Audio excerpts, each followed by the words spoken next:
une lettre adressée au ministre de l'Intérieur où on lui transmet notre préoccupation par rapport à la mesure que le ministre vient de prendre concernant la limitation de l'espace de circulation des véhicules tuk-tuk, taxis, plutôt motos et les vélos.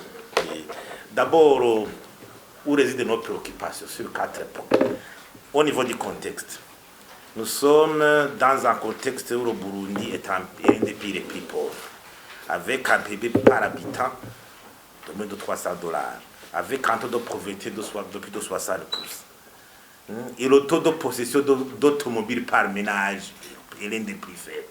Demain, combien de familles burundaises qui possèdent un véhicule?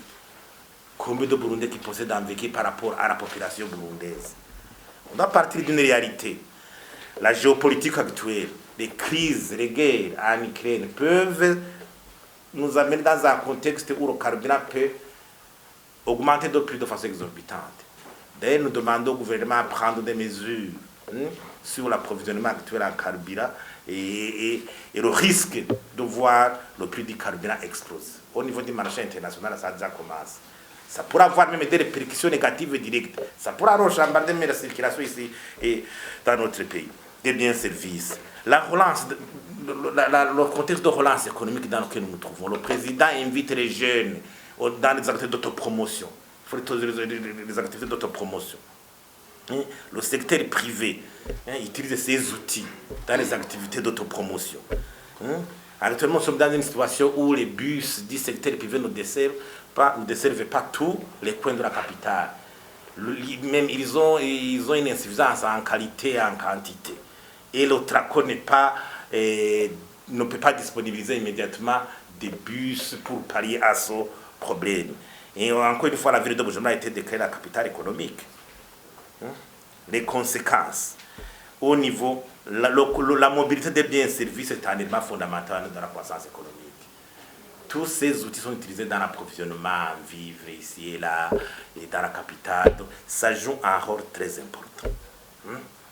Et les familles qui pourront être touchées, familles des chauffeurs, des propriétaires, des familles des employés travaillant dans les entreprises vendeuses, il y a les mécaniciens, les vendeurs de pieds de rechange, les utilisateurs, les petits commerçants, les élèves, les entreprises, les petites et moyennes entreprises.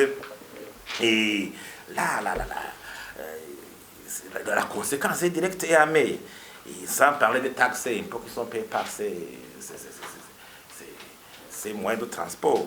Les crédits, il y a des gens qui pourraient avoir contrat de crédit ici et là pour se procurer de ces outils. Et comment est-ce qu'ils vont rembourser? Même le secteur bancaire ou des microfinances risque d'être touché.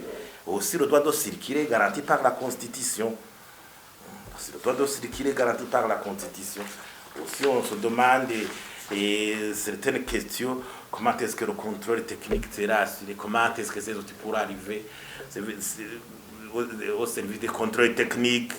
La localisation des stations, est-ce que certaines les moteurs et tuk-tuk se verront interdits d'aller s'approvisionner en carburant dans telle ou telle autre station et selon sa localisation?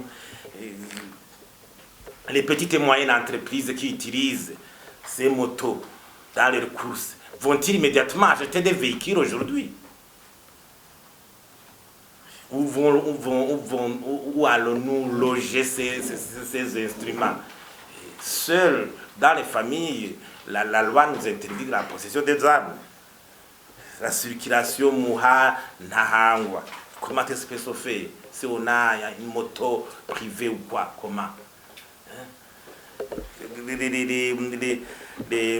Ceux qui les achètent, même ceux de l'intérieur du pays, comment est-ce qu'ils vont les faire arriver chez eux?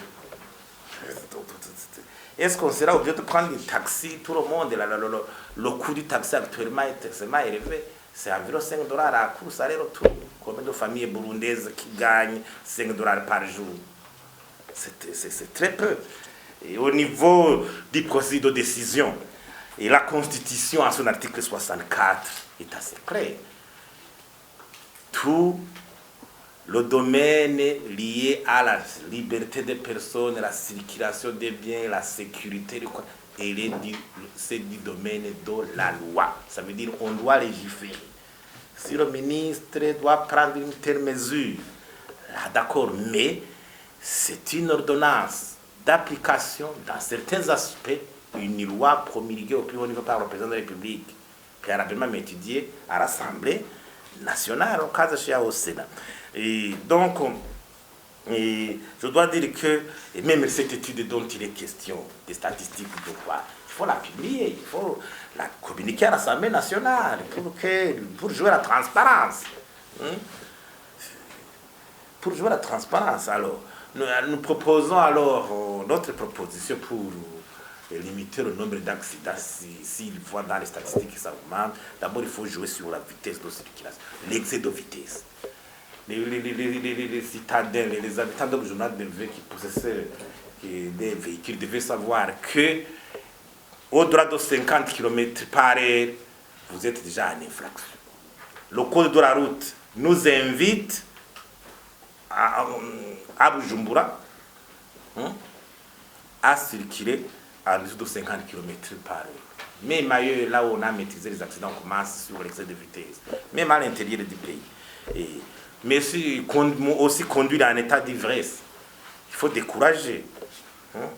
Alors, corollairement, on doit équiper la police dans de tels instruments, les alcotests, les caméras qui sont installées au bord de la route, même ailleurs, ça existe pour surveiller les excès de vitesse. L'état des routes, il faut amener l'état des routes, enlever les nids de poules, et vraiment construire de bonnes routes, de belles routes. J'imagine que même la démolition des constructions anarchiques a permis à ce que les routes soient dégagées. Maintenant, la circulation plutôt peut être beaucoup plus facilitée. Et la rigueur dans l'octroi des permis, la discipline dans le contrôle technique, il faut aussi qu'il y ait des fois des fiches signalétiques et informatisées pour suivre la discipline des conducteurs. Et vous causez un accident quelque part, on trouve que vous êtes en état d'ébriété ou en excès de vitesse, on marque sur votre bus. On marque 2 ou 3 fois, on confisque même votre permis de conduire. Il y a des sanctions qui invitent à chaque personne de réfléchir, de faire une introspection avant de prendre le véhicule pour circuler ou autre instrument de transport. J'imagine aussi si dans une capitale économique comme le mouvement économique doit toujours être consistant pour alimenter la croissance économique, et si on a créé une capitale politique comme Gitega, on devrait bien désengorger la capitale, les services administratifs, les dignités normalement résident dans les capitales politiques, où il y a peut-être moins de mouvements bien assainis. Il faut voir même dans d'autres villes des pays développés qui ont des capitales politiques ou capitales économiques. Si vous êtes à Washington, ce n'est pas la même chose que New York. Washington, c'est dégagé, maison. Il n'y a pas beaucoup de gratte-ciel à Washington, par exemple, il n'y a pas beaucoup de mouvements. Mais il suffit d'aller à New York, c'est le contraire. Donc pour vous dire que là aussi c'est un élément de créer plusieurs villes, de désengorger le service ici. Mais dans la capitale économique, j'imagine que le mouvement doit permettre à ce que le boom économique soit une réalité pour alimenter la croissance économique. Je vous remercie.